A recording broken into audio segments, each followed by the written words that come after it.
Amen. Merci, frère Marc. Bonjour.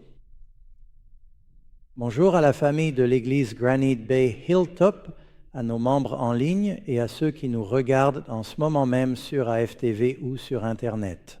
Nous vous souhaitons la bienvenue dans nos services aujourd'hui. Pour ceux qui ne le savent peut-être pas, ici à l'église Hilltop. Ces 10 derniers jours, du 8 au 18 janvier, nous avons observé 10 jours de prière. Nous nous sommes réunis le matin en ligne et en personne le soir pour prier ensemble. Et pendant cette période, nous parcourons la prière du Seigneur. Et donc aujourd'hui, ma tâche consiste vraiment à traiter le dernier verset de la prière du Seigneur, tel que vous le trouvez dans Matthieu chapitre 6, verset 13. Vous le trouverez aussi, bien sûr, dans Luc chapitre 11. Et peut-être que ce serait une bonne idée juste au moment où nous commençons. Je pense que la plupart d'entre nous connaissent la prière du Seigneur. Pourquoi ne la récitons-nous pas? D'accord? Notre Père qui es aux cieux, que ton nom soit sanctifié, que ton règne vienne, que ta volonté soit faite sur la terre comme au ciel. Donne-nous aujourd'hui notre pain quotidien et pardonne-nous nos offenses comme nous pardonnons aussi à ceux qui nous ont offensés. Et ne nous soumets pas à la tentation, mais délivre-nous du mal. Car c'est à toi qu'appartiennent le règne, la puissance et la gloire pour toujours. Amen. Il y aura maintenant une petite différence chez Luc. Il dirait « Pardonne-nous nos offenses, comme nous pardonnons à ceux qui nous ont offensés ». Intrusion est un mot un peu plus long. C'est un peu plus facile à retenir. J'ai entendu parler d'une jeune fille qui rentrait de l'église et qui essayait d'apprendre le Notre Père. Son père lui a demandé si elle l'avait compris. Elle a dit « Je crois bien ». Elle a dit « Ça dit, pardonne-nous nos paniers à ordures, comme nous pardonnons à ceux qui mettent des ordures dans nos paniers. » Mais vous savez, en réalité, ce verset, ce sujet d'aujourd'hui, est parmi les plus importants. Et peut-être qu'avant d'entrer dans ce sujet, laissez-moi juste faire un petit rappel. Certains d'entre vous n'ont pas pu assister en personne à certaines des études sur le Notre Père. La prière du Seigneur ce n'est pas nécessairement une prière que nous devons répéter tout le temps, parce que Jésus a dit « Ne priez pas en vaines redites ». Et si vous dites la même chose encore et encore, très vite cela perd son sens pour vous. Mais il a dit « Quand vous priez, priez de cette manière ». C'est un modèle parfait pour la prière et il commence par Dieu. Il y a 7 demandes dans la prière du Seigneur. Et c'est divisé comme les 10 commandements. Les 3 premières demandes concernent notre relation avec Dieu. Les 4 dernières demandes concernent notre relation les uns avec les autres. Et là où cela se termine ici, c'est vraiment pour nous ramener au commencement. Il est dit, comme tu nous gardes de la tentation et nous délivres du mal, car c'est à toi qu'appartient le règne, cela nous ramène à la séparation du mal, de retour dans la présence de notre Père qui est aux cieux. C'est tout le but de la prière du Seigneur, nous ramener au royaume. Amen. Mais je veux surtout me concentrer sur le verset 13 qui dit dans Matthieu chapitre 6, « Ne nous induis pas en tentation, mais délivre-nous du malin. » Ceci c'est dans la version New King James. Car c'est à toi qu'appartiennent le règne, la puissance et la gloire, pour toujours. Vous savez, c'était en quoi 2017, le pape François a proposé un changement dans la prière du Seigneur. C'est vraiment bouleversant, car chaque catholique depuis 500 ans a appris à réciter la prière du Seigneur. Et il a suggéré cela. Au lieu de dire et d'agir comme si nous supplions « Seigneur, ne nous induis pas en tentation », comme si Dieu voulait nous conduire à la tentation, mais que nous le supplions de ne pas le faire, il serait peut-être plus exact de dire « Ne nous laisse pas succomber à la tentation ».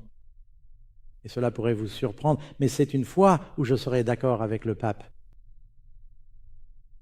Quelqu'un va capturer cet extrait sonore et le mettre sur Internet. Vous allez voir. Et si vous regardez dans certaines de leurs traductions, ils le traduisent correctement. Par exemple, si vous consultez la New Living Translation et ne nous laisse pas succomber à la tentation, mais délivre-nous du malin, ou la Contemporary English Version. Garde-nous d'être tentés et protège-nous du mal. Je pense que nous savons tous que lorsqu'on passe d'une langue à une autre, parfois la traduction n'est pas exacte. Si vous parlez espagnol et que vous parlez de la Maison Blanche, vous dites Casablanca, Maison Blanche. Qui vit dans la Maison Blanche? Eh bien, nous pensons que cela sonne à l'envers en anglais. Nous disons White House. Et en allemand, je ne parle pas allemand, mais on m'a dit qu'en anglais, vous diriez « je vais jeter du foin par-dessus la clôture à la vache ». En allemand, vous diriez « je vais jeter la vache par-dessus la clôture ». Ça sonne un peu différent, hein? Donc la façon dont Jésus a formulé cela, c'est vraiment « éloigne-nous de notre tendance naturelle à la tentation ». Dieu, vous le remarquez dans le verset à mémoriser, Dieu ne tente personne. Dieu ne veut pas que qui que ce soit pêche. Pourquoi devrions-nous le supplier de ne pas nous tenter? C'est le diable qui fait la tentation. Maintenant, on entre dans une théologie assez profonde quand on reconnaît que, dans une certaine mesure, Dieu contrôle la leste. Le diable a dû demander la permission de Dieu pour aller voir Job. Et Dieu dit qu'il ne permettra pas que nous soyons tentés au-delà de ce que nous pouvons supporter. Cela signifie que Dieu peut, vous savez, il ne laissera pas le diable vous en lancer plus que ce que vous pouvez supporter, sans au moins vous offrir une porte de sortie. Mais il est tellement important pour nous de parler de la tentation, car c'est là que les choses deviennent concrètes dans la vie chrétienne. Certaines personnes pensent que, une fois que je serai devenu chrétien, grâce à Dieu, je ne serai plus tenté. Ah! Tout le monde est tenté. Tout le monde est tenté tout le temps. Nous sommes encerclés, nous sommes dans une barque qui prend l'eau, entourée par un océan de tentations. Et en tant que chrétiens, nous décidons de colmater les brèches, car ce n'est pas grave si un bateau est à l'eau, mais si l'eau entre dans le bateau, là, il y a un problème, n'est-ce pas? Ainsi, nous allons vous donner une douzaine de conseils basés sur des principes bibliques. Et ce n'est pas exhaustif, mais ce sont quelques-uns des points principaux de comment pouvons-nous éviter ou remporter la victoire sur la tentation? Maintenant, si vous voulez aller au ciel, c'est très important. Parce que la tentation consiste essentiellement à vous encourager à pécher, à transgresser les commandements de Dieu, à être désobéissant, et on n'entre pas au ciel en se comportant ainsi. Dieu veut que nous ayons des vies victorieuses. Il veut que nous apprenions à vaincre. Lisez Apocalypse 2 et 3. Le Christ a dit, à celui qui vaincra, à celui qui vaincra, à celui qui vaincra, nous devons apprendre à boucher les fuites. J'aime lire des livres d'histoire et je lis sur les grands explorateurs. Et ils utilisaient ces navires en bois pour faire le tour du monde, et à bord de chaque bateau, il y avait quelqu'un qu'on appelait le calfateur, et ils utilisaient quelque chose qu'on appelait de l'étoupe. Et ce que c'était une sorte de corde de chanvre, un matériau ressemblant à une corde, qu'ils imbibaient de goudron ou de créosote, et ils repéraient les fissures dans le bois qui se formaient. Parce qu'à mesure que ces bateaux grinçaient et gémissaient sur les vagues, ils travaillaient. De l'eau commençait alors à s'infiltrer. Ils enfonçaient l'étoupe à coups de marteau pour colmater les fuites. Et puis ils avaient des problèmes avec les vers. Ils restaient en mer pendant des années, et ces vers marins commençaient à ronger le bois, alors ils devaient boucher les fuites et tout recouvrir. Mes amis, je ne veux pas vous décourager, mais c'est un peu ça, être chrétien. La réalité, c'est que tous vos bateaux fuient à des endroits différents, mais ils fuient tous. Ce qui pourrait te tenter ne m'intéresse pas du tout, et ce qui m'intéresse, toi, tu t'en fiches peut-être. Le diable connaît nos faiblesses, et peu importe à quel point la personne assise à côté de toi a l'air digne, elle est tentée chaque jour. Si ce n'est pas le cas, c'est qu'elle n'essaie pas d'être chrétienne. Parce que si tu essayes d'être chrétien, tu nages à contre-courant et tu vas ressentir la résistance. Nous vivons dans un monde mauvais. Le diable est le prince de ce monde. Et c'est ce que Jésus a dit. Il rôde avec une grande colère. Il sait qu'il lui reste peu de temps et il veut entraîner avec lui le plus de monde possible. Et cela agace vraiment le diable lorsque Christ vit en nous. Quand nous témoignons au monde d'une vie transformée, il veut y mettre un terme. Il veut nous faire passer pour des hypocrites. Et bien sûr, le monde adore ça. Alors, que dit la Bible à propos de la tentation et comment pouvons-nous remporter la victoire? D'abord, il est important de savoir que cela va arriver. Comme on dit, ne préparez-vous à l'impact. C'est une bonne chose de savoir qu'il y a quelque chose que vous pouvez faire pour vous préparer parce que cela va arriver. Si vous allez boxer contre quelqu'un, vous pourriez regarder ces vidéos et découvrir quelles sont ses tactiques. Il est intelligent pour tout général d'étudier les tactiques de l'ennemi. La Bible nous dit, 2 Corinthiens 2:11, « Afin que Satan ne tire pas avantage de nous, car nous n'ignorons pas ses desseins. » Comment pourrions-nous ne pas être ignorants parce que nous avons étudié pour comprendre ce qu'il prépare et comment il agit? Vous savez, on dit dans la bataille, qui sait quel est l'élément le plus important dans une bataille? J'ai entendu dire que c'est la surprise. Dès que vous retirez à l'ennemi l'élément de surprise, alors vous prenez l'avantage. Donc vous ne voulez pas être pris au dépourvu. Et c'est pourquoi Pierre dit, soyez sobres, soyez éveillés, soyez vigilants, soyez sur vos gardes. Il ne peut pas vous prendre par surprise si vous veillez. Si vous savez que le diable va essayer de vous attaquer chaque jour, il vous laissera une pause, même lorsque Jésus a été tenté. C'est juste que le diable l'a laissé tranquille pendant un moment. Nous connaissons des périodes et des moments de paix, mais nous serons tous tentés. Donc savoir ce qu'il prépare aide vraiment, et alors vous pouvez vous y préparer. Certains d'entre vous se souviennent de l'histoire de l'Iliade et de l'Odyssée, où Homère parle d'Ulysse, et il devait rentrer chez lui après la guerre de Troie. Et on l'avait averti qu'il devrait passer près d'une île où se trouvaient les sirènes. Et c'étaient des créatures mi-femmes, magnifiques, mi-oiseaux. Je ne sais pas comment on combine les deux, mais en tout cas, elles chantaient une chanson magnifique et envoûtante qui attirait les marins vers l'île. Là où il y avait une belle prairie, et ils s'échouaient sur les rochers. Et je ne sais pas si ensuite elles mangeaient les marins ou ce qui se passait, mais elles voulaient les attirer vers leur mort. Mais Ulysse, sachant qu'il allait passer par là, a dit à ses marins de l'attacher au mât et de se boucher les oreilles avec de la cire. Donc, quand les sirènes chanteraient, il leur a dit, « Peu importe à quel point je supplie, n'écoutez pas, mais serrez les cordes. » D'après l'histoire, il a réussi à passer. Mais l'idée, c'est qu'il savait qu'il allait être confronté à une tentation puissante et il a dit « Attachez-moi au mât pour que je ne succombe pas. » Donc se préparer est important. Très bien, voici 12 points. Je ferai mieux de m'y mettre. Numéro 1, les 3 premiers points concernent tous Dieu. Dépendance envers Dieu, connaître la parole, connaître et utiliser la parole de Dieu. Lorsque Jésus a été tenté dans le désert, les 3 fois où le diable l'a affronté, qu'a-t-il répondu? Il est écrit.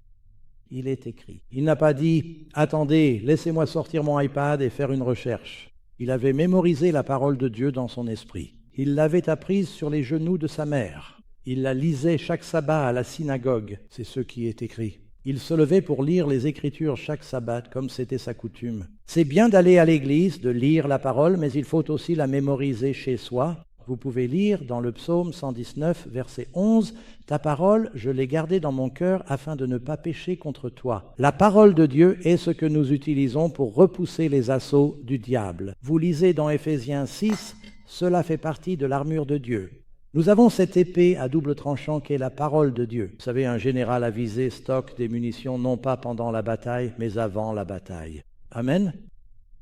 Nous devons donc fortifier notre esprit à l'avance avec la vérité de la parole de Dieu. Alors, quand la tentation arrive, que dit-il? Je suis désolé, 2 Pierre 1.4. Nous réclamons les promesses de Dieu par lesquelles nous ont été données de très grandes et précieuses promesses, afin que par elles vous deveniez participants de la nature divine. Écoutez, que faisons-nous avec les promesses? Ayant échappé à la corruption qui existe dans le monde par la convoitise, Jésus a dit « Il est écrit, il est écrit, il est écrit ». Très bien, donc la parole de Dieu. Deuxièmement, veillez et priez. Donc la Bible, lisez votre Bible, priez régulièrement, soyez vigilants dans la prière. Matthieu 14, 38, Jésus a dit aux apôtres, veillez et priez afin que vous ne tombiez pas en tentation. Commencez-vous à prier lorsque vous êtes tenté? Eh bien oui, mais si vous êtes dans une attitude de prière en permanence, cela devient beaucoup plus facile. Avez-vous remarqué qu'il est facile de résister à la tentation si Jésus est juste à côté de vous? Si vous êtes en communion constante avec le Seigneur, le diable n'aime pas Jésus. Il l'évite. Si le Christ vit dans votre maison et que le diable frappe à la porte, laissez Jésus ouvrir la porte. Et le diable dit « Désolé, mauvaise maison ». Alors passez du temps en communion avec le Seigneur. Hébreux 2, verset 18. Car du fait qu'il a lui-même souffert en étant tenté, il peut secourir ceux qui sont tentés. Cela peut signifier que lorsque vous traversez une épreuve particulière de tentation, il faut jeûner et prier. Le Christ a dit que parfois, ils ne sortent que par le jeûne et la prière.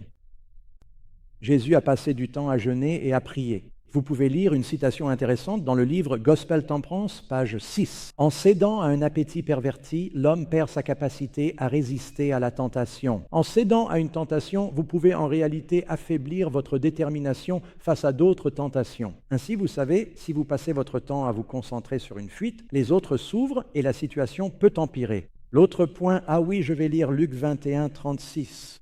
Veillez donc et priez en tout temps. Alors, à quelle fréquence devons-nous prier ?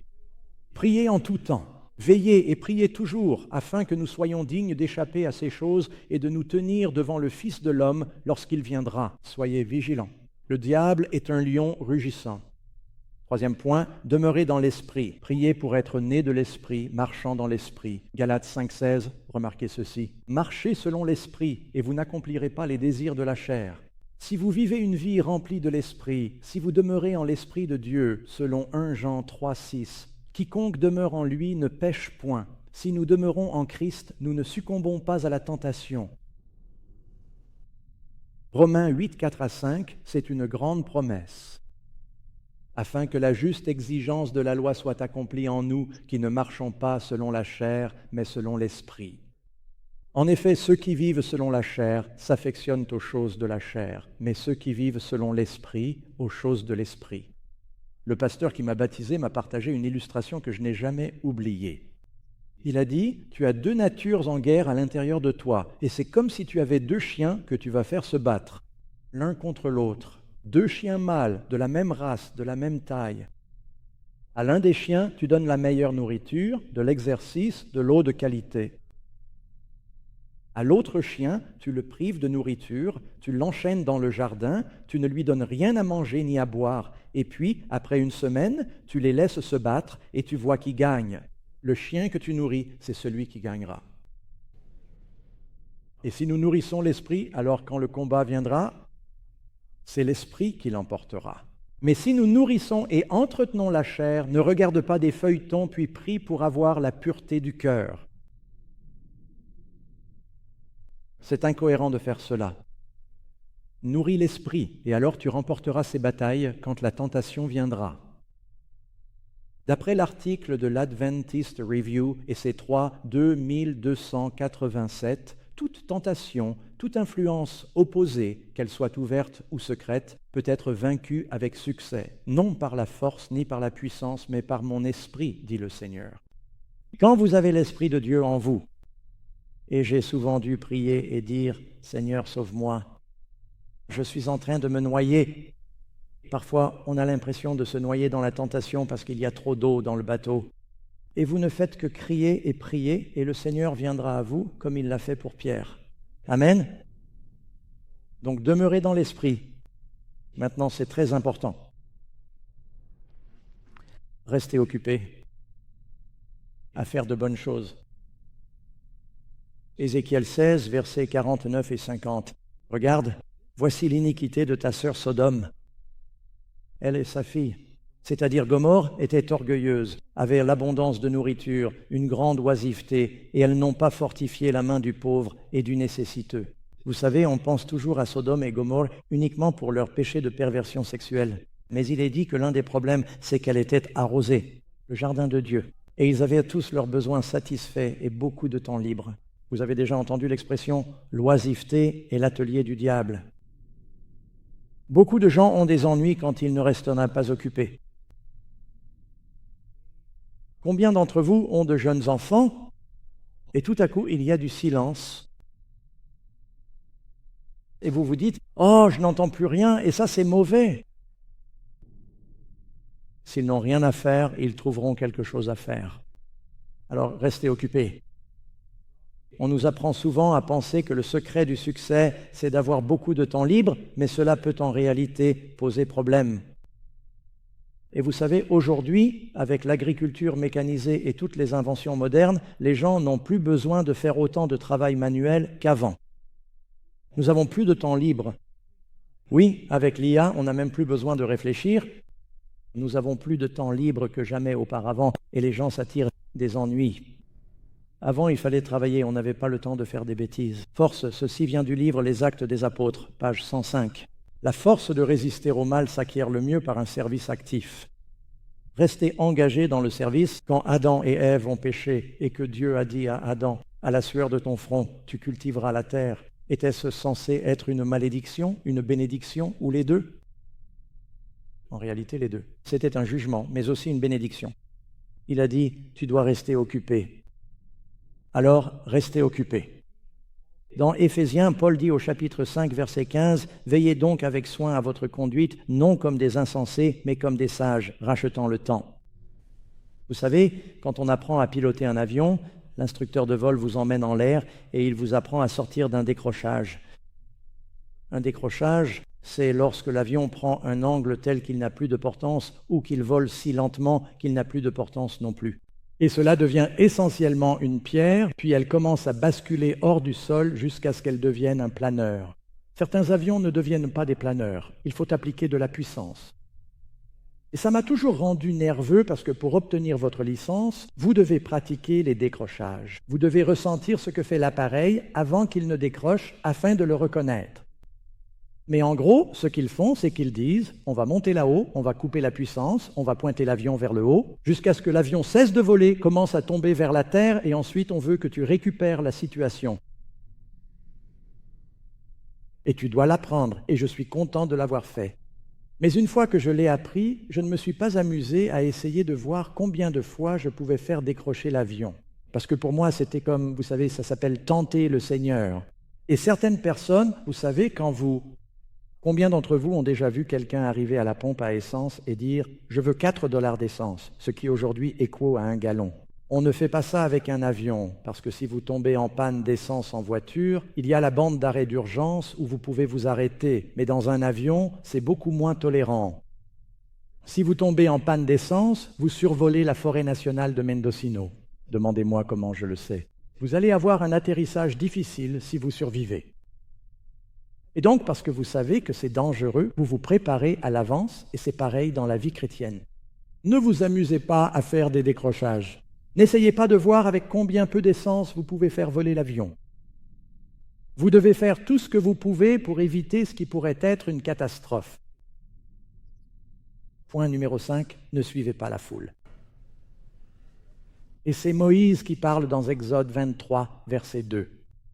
Tu ne suivras pas la multitude pour faire le mal. Qu'est-il arrivé à Pierre lorsqu'il a commencé à suivre Jésus de loin et à traîner? Avec les ennemis du Christ, très vite, il s'est mis à jurer et à dire « Je n'ai jamais vu cet homme ».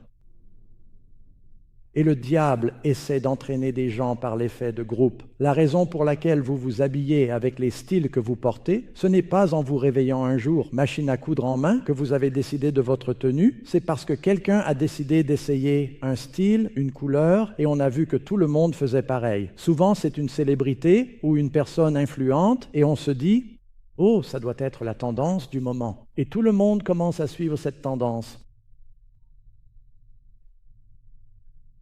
Bon, je ferais mieux de ne pas dire ça, parce que je vais sûrement offenser quelqu'un ici, j'en suis sûr. Mais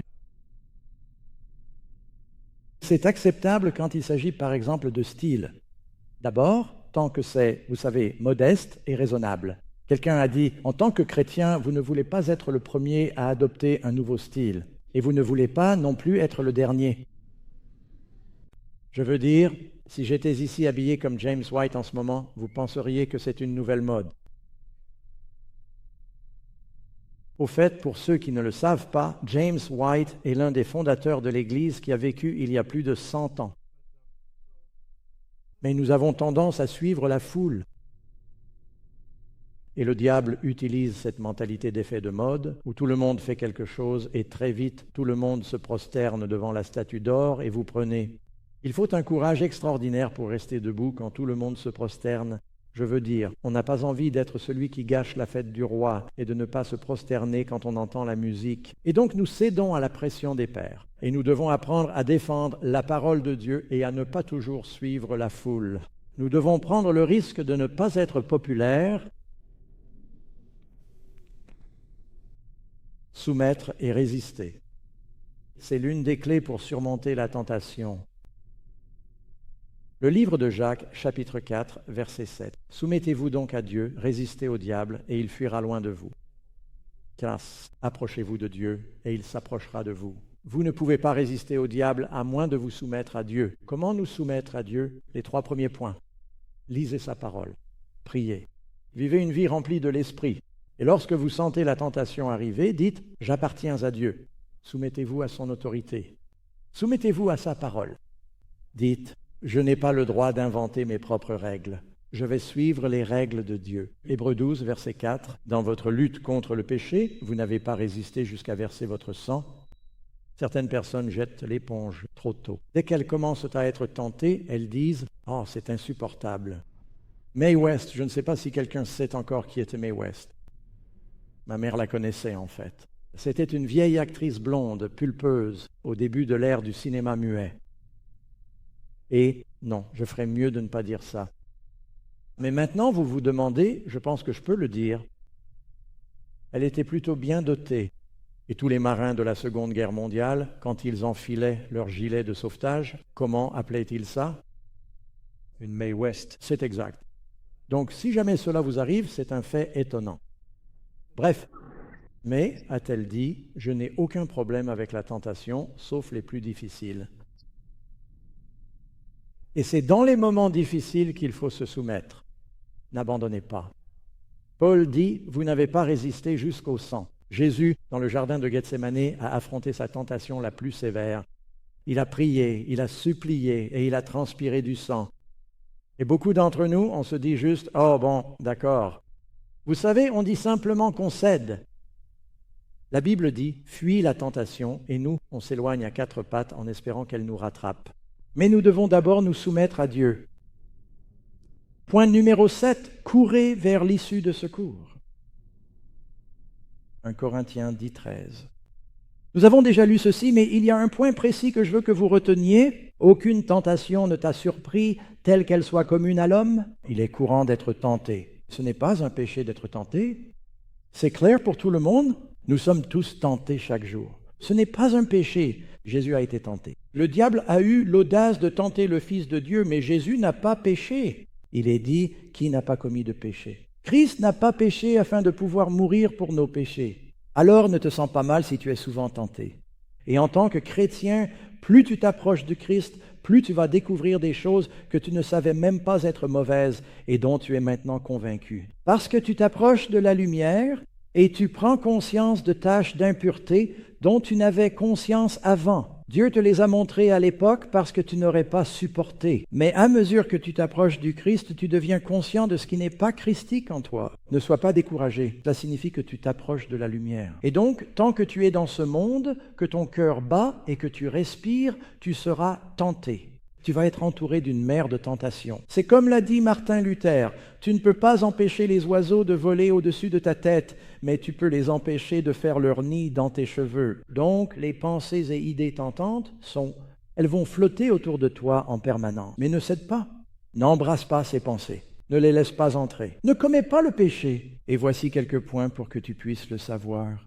Premièrement, il a dit qu'il est commun à l'homme d'être tenté, mais Dieu est fidèle. Le crois-tu? Il ne permettra pas que tu sois tenté au-delà de ce que tu peux supporter. Mais avec la tentation, il préparera aussi le moyen d'en sortir afin que tu puisses la supporter. Et le mot « supporter », cela signifie être capable d'y échapper.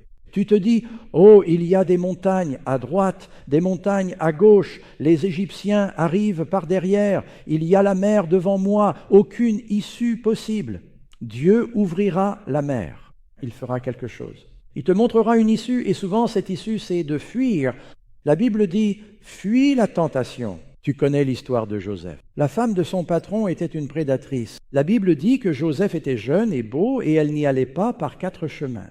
Elle ne cessait de le tenter, et il essayait d'éviter de se retrouver seul avec elle parce que c'était très gênant. Il devait dire non, mais c'était, tu sais, la femme du patron. Alors il l'évitait simplement. Et finalement, elle a tout manigancé, l'a surpris seul, l'a attrapé et lui a dit « Couche avec moi ». Et il s'est dégagé et s'est enfui. On ne donne pas assez de crédit aux hommes fidèles qui existent. Amen. Job était fidèle. Il a dit « Pourquoi devrais-je regarder la femme de mon voisin ?» Et Joseph était fidèle. Ainsi, tu es capable de résister à la tentation. Mais il s'est enfui. Tu peux lire dans 1 Corinthiens 6, 18, « Fuyez l'immoralité sexuelle », 1 Timothée 6, 11. Mais toi, homme de Dieu, fuis ces choses. Recherche la justice, la piété. Et tu sais, tu ne fais pas que fuir ce qui est mauvais. Tu fuis quelque chose pour aller vers autre chose. Que se passe-t-il? Fuis les passions de la jeunesse. Recherche la justice. Comment fuis-tu ces choses? En recherchant la justice, la foi, l'amour. D'ailleurs, vous connaissez tous les fruits de l'esprit que l'on trouve dans Galates chapitre 5, verset 22. Juste avant cela, il y a les œuvres de la chair. Ce sont des opposés. Si tu ne recherches pas les fruits de l'esprit, tu tombes probablement dans les convoitises de la chair. Les fruits de la chair. Ainsi, si nous avançons vers ce qui est bon, nous allons fuir ce qui est mauvais. Et nous devons reconnaître que nous sommes faibles. Ne joue pas avec la tentation. Tu dois avoir l'impression que le diable t'a trempé dans de l'essence et que la tentation est une allumette. Tu cours. Cours dans la direction opposée. Amen. Et je vais passer un peu de temps sur ce point ici. Évite le bord de la tentation. Beaucoup de gens ont des ennuis parce que nous flirtons avec le bord de la tentation. Nous voulons jeter un œil par-dessus le bord. 1 Corinthiens 10:12, ainsi donc que celui qui pense être debout prenne garde de tomber. On se dit, je peux gérer ça, je vais juste jeter un coup d'œil. Je ne vais pas m'impliquer. Je vais juste explorer. C'est un peu comme ce garçon, j'en ai entendu parler. Il était censé rentrer de l'école et faire ses corvées, mais il s'arrêtait sans cesse à l'étang pour aller nager. Et son père lui dit, tu es en retard. Il est trop tard pour faire toutes tes corvées. J'ai dû faire tes corvées. Que s'est-il passé? Et il est tout mouillé. Il dit, tu t'es arrêté à l'étang. Tu n'es pas à l'étang? Il dit, désolé papa. Les garçons étaient là, s'amusaient, difficile de leur résister. Son père, une fessée. Il a dit, arrête, rentrez tard, mouillé. Son père a dit, quoi? Il a dit, les enfants. Il a dit, je suis désolé, il faisait si chaud et je suis allé dans l'eau. Il a dit, ne t'approche pas de l'étang. Prends la route pour rentrer à la maison. Il dit, désormais, quand le diable te tente de sauter dans l'eau, dis, arrière de moi, Satan. Le garçon a dit, je vais essayer, pas. Lendemain, il rentre à la maison, très mouillé et en retard pour les corvées. Le père l'a fait asseoir et a dit, fils, qu'est-ce qui se passe? Il a dit, j'étais sur le chemin du retour et j'ai entendu tous les enfants éclabousser dans l'étang. Et il a dit, je me suis juste approché et je me suis arrêté pour regarder. Et j'ai compris que j'étais en train d'être tenté. Et j'ai dit, Satan, arrière de moi? Il dit, le diable s'est mis derrière moi et il m'a poussé dedans. Eh bien, il s'est approché trop près du bord. Quelqu'un a dit, si tu ne veux pas tomber dans le péché, reste loin du bord de la tentation. Beaucoup de jeunes ont des ennuis parce qu'ils sortent ensemble sans plan précis et qu'ils se retrouvent seuls sur la banquette arrière d'une voiture et la nature suit son cours. À votre avis, que va-t-il se passer? Nous sommes préprogrammés pour procréer, et à moins d'avoir un plan, c'est ce qui va se passer. Il faut éviter le bord. Je crois que c'était C.D. Brooks. Cela dit, dès qu'une banane quitte la grappe, elle a des ennuis. Vous devez rester en groupe. Soyez responsable. J'ai entendu parler de ce juge de 17 ans. Il a demandé au juge de la mettre en prison. Elle a dit, c'est un homme plus âgé qui essaie de m'épouser et je ne peux tout simplement pas lui résister. Et le juge a accepté. Il l'a mise en prison. Parfois, nous devons demander à Dieu de nous sauver de nous-mêmes. Ne flirtez pas avec la tentation. Vous savez, Gandhi, le grand réformateur et libérateur de l'Inde, était un homme très religieux. Il pensait que la façon de prouver qu'il était pur, c'était qu'il désirait vraiment la pureté du cœur. Il allait inviter certaines de ses disciples, de jeunes filles nues, à dormir dans son lit. C'est vrai, je sais que cela paraît très étrange. Autant que nous le sachions, il n'a jamais franchi la limite. Mais c'est ainsi qu'il testait sa pureté. Il a finalement dit à un ami, « J'ai remporté la victoire, je ne pense même plus à ces choses. » Bien sûr, il avait environ 78 ans à ce moment-là. Et vous savez, la Bible dit que lorsqu'on vieillit, le désir s'éteint. Cela ne veut pas dire que vous avez remporté la victoire, cela veut dire que vous avez vieilli, n'est-ce pas? Je veux remporter la victoire avant de devenir trop vieux, là où le désir s'éteint. Mais ne jouez pas avec la limite de cette façon. Je ne recommande cela en aucun cas. Considérez le prix à payer. Parfois, je pense que nous ne réalisons pas ce qui est en jeu. Quand nous sommes tentés, Romains 6, 23, car le salaire du péché, c'est la mort. Voulez-vous vraiment jouer à la roulette russe avec le diable? Le salaire du péché, c'est la mort. Vous savez, si vous continuez simplement à céder à la tentation, vous deviendrez doué pour ça. Et quand l'épreuve majeure arrivera, vous serez tout à fait prêt à céder. Nous devons apprendre à vaincre. Amen.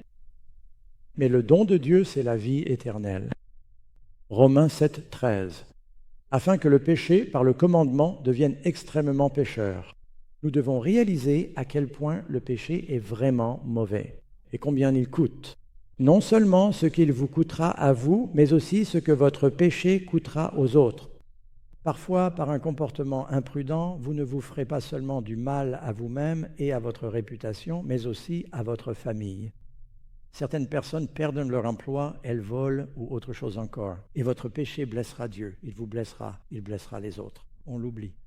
Le diable veut simplement que nous nous concentrions sur le moment présent. Psaume 71.1 « En toi, ô Seigneur, je mets ma confiance, que jamais je ne sois couvert de honte. » Quelle honte! L'une des choses qui m'empêche de pécher, c'est la lâcheté. C'est ce que disait Mark Twain. C'est tout simplement dommage. Je me souviens de l'époque où j'ai arrêté de fumer et j'avais arrêté et recommencé plusieurs fois. Vous m'avez probablement déjà entendu dire cela. Je me souviens du nombre de fois où j'ai arrêté, puis tenu quelques jours. J'y suis allé une fois 2 mois, puis j'ai recommencé. On pense que ce ne sera qu'une fois, puis c'est une, puis 2, et on se retrouve à un paquet par jour. Je me souviens de la dernière fois où j'ai vraiment été tenté de fumer. J'avais arrêté depuis, je ne sais pas, quelques semaines. Je me suis arrêté dans un café. Je buvais encore du café. Je me suis assis au comptoir d'un déni. Le gars à côté de moi, à l'époque, on pouvait encore fumer dans les restaurants. Il fumait ma marque. J'étais tout seul. Et il n'y avait personne autour de moi qui me connaissait. Et j'ai pensé, je peux prendre une cigarette maintenant. Personne ne le saura. Et j'ai failli demander une cigarette à ce type. Et puis je me suis dit, attends une seconde, comment tu te sentiras, Doug, sachant qu'une cigarette va te donner 5 à 7 minutes de plaisir, et ensuite, comment tu vas te sentir pendant l'heure, la journée qui suit? Tu as échoué. Et je me suis dit, mais tu sais, ça n'en vaudra pas la peine. Je me sentais tellement bien de dire aux gens que j'avais arrêté, et maintenant il faudrait que je leur dise que j'ai encore échoué. Et la honte, l'idée de la honte est de décevoir le Seigneur. Compte le prix. Ne sacrifie pas la victoire et la joie qui en découle. Qu'a dit Moïse? Sachez que votre péché vous rattrapera. Alors, chaque fois que tu es tenté de pécher, demande-toi, suis-je prêt à ce que tout le monde le sache? Quel en sera le prix? Jésus a dit que les choses faites en secret seront criées du haut des montagnes. Si tu veux que tes péchés soient couverts par le sang de l'agneau, alors repens-toi, détourne-toi et ne reviens pas en arrière. Car si nous péchons volontairement après avoir reçu la connaissance de la vérité, il ne reste plus de sacrifice pour les péchés. En d'autres termes, si tu continues à pécher volontairement, cela ne veut pas dire une seule fois, mais si tu continues à pécher volontairement, après avoir reçu la connaissance de la vérité, il ne reste plus de sacrifice pour les péchés, mais une attente terrible du jugement et de l'ardeur d'un feu qui dévorera les adversaires. Après que Jésus a versé son sang pour toi et est mort pour ton péché, lorsque tu comptes le prix, compte aussi le prix qu'il a payé. Quel a été le prix de ton pardon, Dieu? Portant les regards sur Jésus, le chef et le consommateur de la foi, qui, en vue de la joie qui lui était réservée, il a enduré la croix, méprisé la honte, et s'est assis à la droite du trône de Dieu. Jésus est là et il vit pour intercéder en notre faveur. J'ai en quelque sorte déjà abordé ce point, mais il est mentionné ici de façon particulière et spécifique. N'aimez pas l'argent. Matérialisme. Plutôt 1 Timothée 6, verset 9. Ceux qui désirent devenir riches, dans quoi tombent-ils? Tentation. Car, comme l'a dit Jésus, on ne peut servir Dieu avec de l'argent. L'argent possède un pouvoir qui engendre l'oisiveté et la possibilité d'acquérir des choses qui peuvent être néfastes pour la santé. Et je crois que c'était Benjamin Franklin. Cela dit, la prospérité détruit plus de gens que le besoin.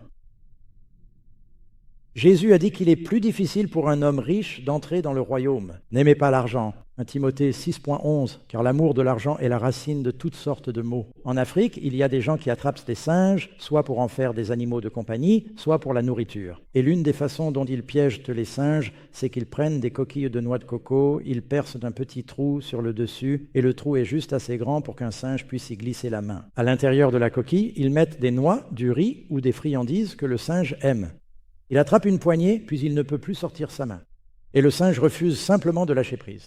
Cela ne lui vient jamais à l'esprit. Ils enchaînent la coquille de noix de coco à un piquet dans le sol et ils observent à distance. Très vite, le singe descend, il met sa main dedans, il attrape la poignée, il essaie de s'en aller, mais il ne peut pas s'échapper et il ne veut pas ouvrir la main. Et parce qu'il ne veut pas ouvrir la main, il est piégé. Il y a des gens qui viennent à l'église chaque semaine et qui ne veulent pas ouvrir la main. Il fallait que je glisse ça ici. Nous avons recueilli l'offrande juste après le service, là, à la porte. Hébreux 12 dit « Ainsi donc, nous sommes environnés d'une si grande nuée de témoins. » Nous avons ces exemples dans sa parole. Et puis, souvenez-vous de votre récompense. Non seulement éviter la punition, mais Jésus nous offre une merveilleuse récompense qui devrait être une incitation à résister à la tentation. Par la foi, Moïse, devenu grand, refusa d'être appelé fils de la fille de Pharaon. Regardez les richesses. Il a refusé. Il a choisi plutôt de souffrir avec le peuple de Dieu que de jouir des plaisirs passagers du péché. Ce que le diable offre, ce ne sont que des plaisirs éphémères. Cela ne dure pas. Le Christ t'offre des plaisirs à sa droite pour toujours. Amen. Pourquoi? Il considérait l'opprobre du Christ comme une plus grande richesse que les trésors de l'Égypte, car il regardait à la récompense. Réfléchissez à ce que Dieu vous offre. Quel péché dans ce monde vaut plus que la vie éternelle et être avec le Christ? Et parfois, nous vendons notre salut à si bas prix. Et je le sais, mes amis, l'esprit est bien disposé, mais la chair est faible. Mais n'alimentez pas sans cesse la chair. Nourrissez l'esprit. Romains 2,7. La vie éternelle est donnée à celui qui, par la persévérance à bien faire, recherche la gloire, l'honneur et l'immortalité. Vous voulez échanger un cheval de course contre une patinette? Et enfin, si vous tombez, relevez-vous.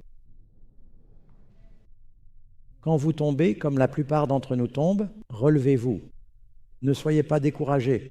Beaucoup de gens, ils sont tombés tant de fois dans le même domaine qu'ils ont simplement arrêté d'arrêter. Et il ne faut pas se décourager en résistant à la tentation. Quand vous y pensez, quelle est votre alternative? Allez-vous abandonner et devenir esclave, retourner en Égypte, être esclave du diable? Continuer à livrer ce bon combat de la foi? Vous savez, même Paul, au début de sa vie, il dit « Je ne me considère pas comme parfait, je ne dis pas que j'ai saisi. » Et à la fin de sa vie, il dit « J'ai combattu le bon combat, j'ai gardé la foi. » Il y a un processus de sanctification, mais continuez à livrer le bon combat. C'est un combat contre le diable, contre votre égoïsme, contre la chair. Mais les chrétiens devraient être différents. Dieu nous a appelés à la sainteté. Amen. Il veut que nous soyons obéissants. Mais si tu tombes, ne te décourage pas. Quelqu'un est allé parler à un pêcheur sur la côte Est. Il était tout au bout d'un quai et il avait sa ligne dans l'eau. Et le quai s'avançait loin au-dessus de l'eau, et la personne se demandait quelle était la profondeur. Et elle avait une façon étrange de poser la question aux pêcheurs. Ils ont dit, si je tombais ici, est-ce que je me noierais? Il a réfléchi un instant. Il s'est dit que c'était une drôle de façon de demander quelle était la profondeur de l'eau. Et il a répondu, à ma connaissance, tomber dedans n'a jamais noyé personne. C'est d'y rester qui le fait. Et si tu tombes, mes amis, ce n'est pas ça qui te détruit. Mais ne reste pas sous l'eau. Relève-toi. Judas s'est repenti, il s'est pendu. Pierre s'est repenti et il a changé. Il est revenu vers Jésus. La Bible promet que si nous confessons nos péchés, il est fidèle et juste pour nous pardonner nos péchés et nous purifier de toute iniquité. Si nous disons que nous n'avons pas péché, nous faisons de lui un menteur. Et sa parole n'est pas en nous, mes petits enfants. Je vous écris ces choses afin que vous ne péchiez pas. Notre but est de quoi? De nous détourner du péché, afin que vous ne péchiez pas. Mais si quelqu'un pêche, nous avons un avocat auprès du Père, Jésus-Christ le juste. C'est lui-même qui est la propitiation pour nos péchés, et pas seulement pour les nôtres, mais aussi pour ceux du monde entier. Et si le sacrifice de Jésus a suffi à couvrir les péchés du monde entier, alors ne peut-il pas couvrir les tiens? Maintenant, la dernière partie de la prière du Seigneur. Ne nous induis pas en tentation, mais délivre-nous du mal. car c'est à toi qu'appartient la puissance. Qui a plus de puissance? À toi la puissance et le règne. Qui va nous donner un royaume? Le diable a-t-il un royaume à te donner? Son royaume de ce monde? As-tu lu Daniel? Cela ne va pas durer. Le royaume du Christ durera pour toujours. Sa puissance peut te préserver du péché. Tu ne peux pas nommer un péché sur lequel Jésus ne peut pas te donner la victoire. Quel que soit le péché, Dieu a pardonné des gens et les a sauvés de cela. Il peut te donner la victoire. Amen.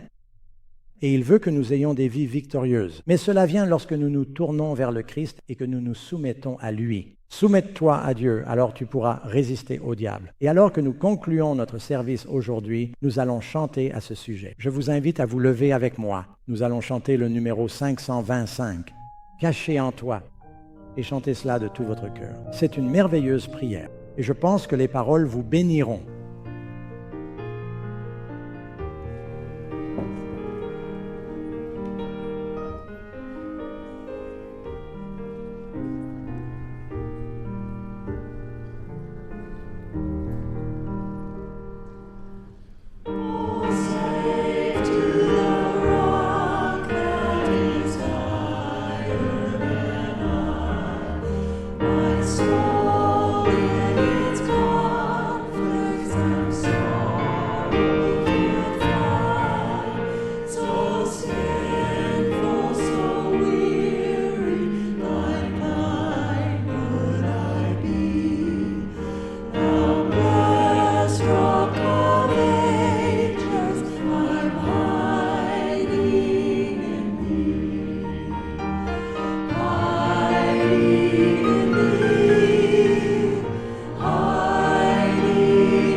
Amen.